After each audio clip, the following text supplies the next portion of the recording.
To get something that you've never had, you got to be willing to do something that you've never done. Bismillah. I cook, I clean, I go to work and pay the bills, I take care of the kids, I wash the dishes, I do the laundry, all of these things. How many times do we hear modern women saying these statements and using them as a justification of why they don't have a husband, don't have a family, have no potential prospects, and they choose to stay single? I'm going to break this down. Before we get started, brothers and sisters, be sure to hit the like and the subscribe button and share the content across your platforms. Thank you to all my new subscribers and my new channel members. May Allah bless each and every one of you with peace and prosperity and protection. Ameen, ameen. Now, I hear this a lot, and we see it a lot. It comes with the territory, I think, of modernity. Women will oftentimes choose a Chad to marry who has nothing to bring to the table other than his seed. And as a result of that, they're placed in a position where they have to be the breadwinner. They have to be the ones to take care of the house and the kids and the cooking and the cleaning and all of the various aspects, while Chad is either out with his friends or he's shuffling between 12 different jobs in 6 months, or he's playing video games all the time. There's a multitude of things that the Chad can be doing other than taking care of his responsibilities. Now, to say this as a woman is taking no accountability for who you choose as your potential husband. Let that sink in a second. You have a responsibility in choosing your husband. Not just the first one that comes along that says you're pretty and makes your loins burn with desire. Okay? We have to first and foremost learn which characteristics to seek out in a potential husband or wife. And you can't do that if you're basing your marriage on your desire. Okay? That's just silly and childish. We've got to learn to vet them better, is what I'm trying to say, as far as what characteristics they possess as a potential husband or as a potential wife, in the case of brothers looking for a wife. Now, I also want to clear up a misconception about exactly about what partnership is, because I hear this term thrown around all the time from sisters who say, well, it's me doing everything and it's him doing nothing. I need a partner. I need an equal. Well, if you follow Islam, or if you follow Mother Nature even, then you need to understand that there is no such thing as a partner. You are not equal to a man. This is the reality of it. Men and women are not equal.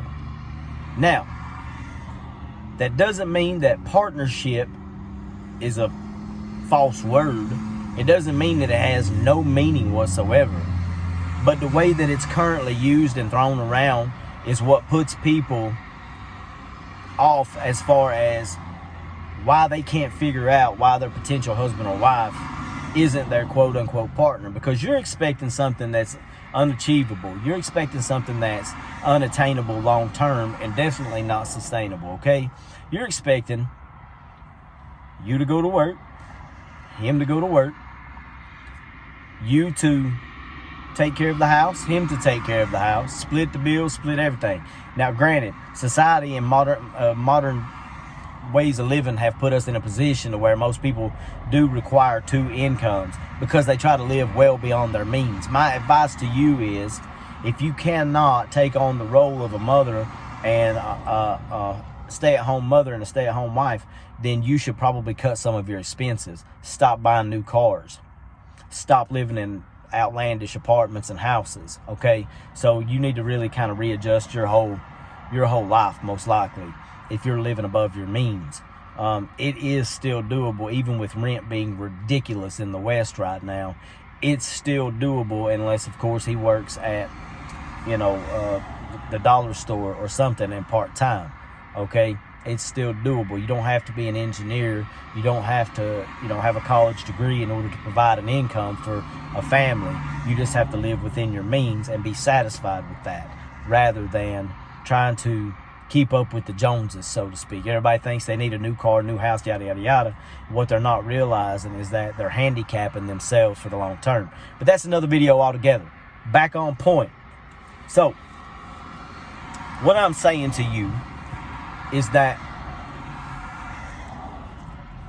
your idea of partnership is a Hollywood fairy tale that you have been sold in order to make you feel more comfortable with both of you being in the workforce and both of you making money, so that the capitalistic market can thrive from your hard-earned gains.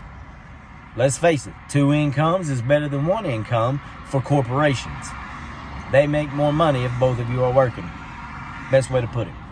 So, you have bought into this idea, failing to realize that as a result of that, as a result of you taking on a 40-hour work week, you have most likely adopted several masculine traits and characteristics. Because let's face it, when you're put into a masculine role, as in having to go out and earn an income on your own, or even with a partner, there's a lot of stress and responsibility that's put on your shoulders that in the past wouldn't have been put on your shoulders. Okay? As a result of that, it has hardened your soft and sensitive side. That aspect of women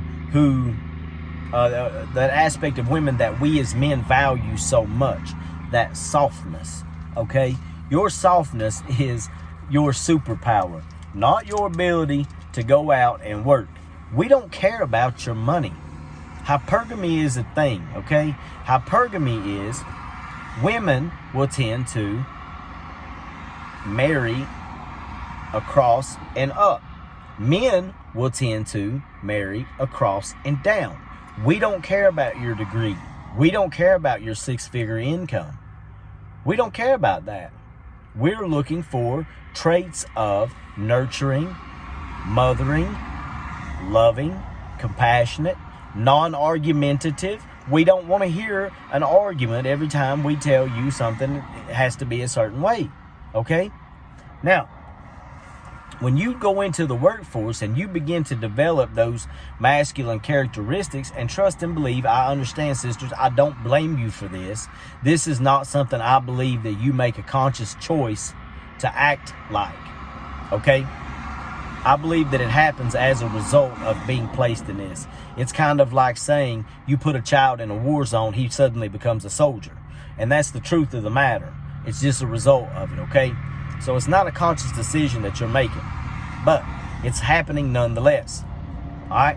So the traditional idea of partnership is the man will be the protector and the provider and the sustainer, as Allah subhanahu wa ta'ala has ordained it to be. And as a result, you will or should choose to be the wife and mother and play your respective role. Now, that doesn't mean that partnership doesn't exist. That is the ultimate partnership. If I'm a coach, I'm going to put the best person in outfield who is the best outfielder. I'm not going to put an outfielder on the pitcher's mound and expect him to throw no-hitter games. That's stupid. And likewise, I'm not going to put my pitcher as my batter, because chances are he has the lowest batting average on the team. For whatever reason, pitchers, we just can't bat. Okay? So you have to acknowledge your strengths and weaknesses in your respective gender role, and as a result of that, choose to take that responsibility on willingly rather than unwillingly. When you fight and buck the system and go against the grain, you are going against what Allah subhanahu wa ta'ala has ordained. You need to consider the implications of this before you go off half-cocked talking about how I've had to do it all. I've had to do this and I've had to do that. My husband didn't choose, he didn't help me with this, that, or the other. Then you should have chose better. You should have chose better. Each of us have a responsibility in who our partners are, okay? Now that's not to say that the man you chose that turned out to be a dud won't end up being a stud 15 years from now, 10 years from now, whenever he has grown and matured in his mindset and his ability to take on further responsibilities. Men usually age at a later time than women. They mature at a later time than women. So you have to take the responsibility of making a good decision in the spouse you pick. All right? So a lot of you young girls who are trying to choose these young guys need to understand that they're just not mentally there yet. They're not mentally there yet. They don't understand enough about the world to be able to accommodate what it is you need, whether financially, physically, spiritually, emotionally, or whatever. So like I was saying earlier, to get something you've never had, you got to be willing to do something you've never done. You can continue to make excuses. You can continue to push away accountability, or you can take this accountability on yourself, take responsibility for the choices that you're making with the people that you're choosing, and for the roles that you're playing and roles that you're not playing that you should be playing. You could choose to do that. Take that responsibility, make adjustments, and find yourself the spouse that's going to meet your expectations because you are able to meet their expectations. Okay? You want to talk about partnership?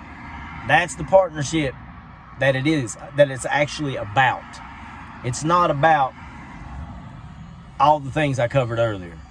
So, take it into consideration, brothers and sisters. Thanks for watching. Be sure to share the content, like and subscribe if you haven't already. If you're watching this on YouTube, go over to TikTok, follow me on TikTok. If you're watching it on TikTok, come over to YouTube and like and subscribe so you can get all my new content. Check mark that little bell, hit that bell and check mark the all so that you don't miss any of my content, inshallah. Thank you again for all my new channel members, my new subscribers. I love you all. Assalamu alaikum wa rahmatullahi wa barakatuh. And remember, until next time, that there is one God and only one God, and He alone is worthy of worship.